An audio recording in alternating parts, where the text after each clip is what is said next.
current state is largely a technical state. As you look at the credit markets, I think it's what's going on in the mortgage market is a different phenomenon. That's a real credit issue that they've got over there. They made a lot of bad loans. But what you've got today in the corporate credit markets is a situation in which credit default rates are still incredibly low. They're below 1%. They're well below 1%.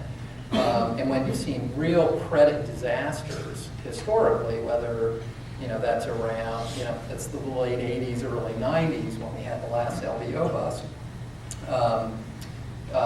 You're talking about default rates that can be 3, 4, 5, 6%. So and that's why the spread between a high yield security and an investment grade security exists to compensate for that. So I think the answer to your question is if it remains a technical issue, it's really a supply-demand issue.